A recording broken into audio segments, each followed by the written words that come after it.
दोस्त तोखे मंजिल त ज़रूर मिलंदी, थोड़ा धिक्का खाइणा पवंदा, थोड़ी तकलीफ़ूं ॾिसणियूं पवंदियूं। बाक़ी गुमराह त उहे माण्हू आहिनि जेके अञा ताईं घर खां निकिता ई न आहिनि। दोस्त तुंहिंजो विजन क्लियर हुजणु घुरिजे त तोखे करिणो छा आहे, तुंहिंजी कामयाबी जो दॻु कहिड़ो आहे, तुंहिंजी कामयाबी जो रस्तो कहिड़ो आहे। ख़बर अथई जंहिंखे पंहिंजे विजन जी क्लियर ॼाण हूंदी आहे उहो ई पंहिंजे मक़सद ताईं पहुचंदो आहे।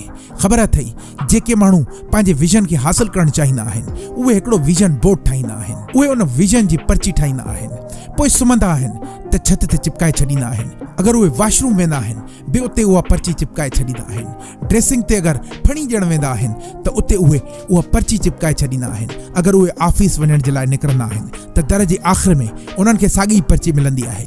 दोस्तो तव्हांजे विजन जी पर्ची तव्हां सां हमेशह जुड़ियल हुजे ऐं साइंसी तहक़ीक़ जे मुताबिक़ जेको इंसान जंहिं शइ खे डेली ॾिसे थो उहा शइ उनखे हासिल थी थिए। तूं अगरि कामयाबी हासिल करणु चाहीं थो, तुंहिंजो कहिड़ो बि विजन आहे, तूं उनखे हासिल करणु चाहीं थो त उन जी पर्ची तूं हर रोज़ पंहिंजे साम्हूं रख।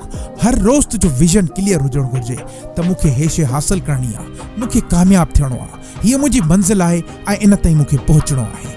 दोस्त विजन बोर्ड ठाहिणो पवंदी, उन विजन बोर्ड खे हर रोज़ चेक करणो पवंदी, हर रोज़ ॾिसणो पवंदी, पंहिंजे ज़हन में इहो तासुर विहारणो पवंदी त हीअ मुंहिंजी कामयाबी जी कुंजी आहे, इनखे मूंखे हासिल करणो आहे ऐं कंहिं बि सूरत में मूंखे पंहिंजे विजन ते पहुचणो आहे। बाक़ी गुज़िरियल वक़्त ते वेही मातम न कर। गुज़िरियल वक़्त ते मातम करण खां बहितर आहे त उन वक़्त मां जेके तोखे तकलीफ़ूं आयूं, जेके तोखे ॾुखियायूं पेश थियूं, जेके तुंहिंजे साम्हूं फेल्यूअर्स आया, उन्हनि मां सबक़ हासिल कर। उहो सबक़ अहिड़ो हासिल कर ऐं उन मां उसूल अहिड़ा बणाए जो जीअं तुंहिंजो ईंदड़ वक़्तु हुजे उहो बहितर थी सघे। दोस्तो मां आहियां सैयद अली वकार, तव्हां ॾिसी रहिया आहियो सैयद अली वकार ऑफिशियल यूट्यूब चैनल। दोस्तो अहिड़ियूं वीडियोज़ ॾिसण जे लाइ असांजे हिन चैनल खे सब्सक्राइब करे रखो।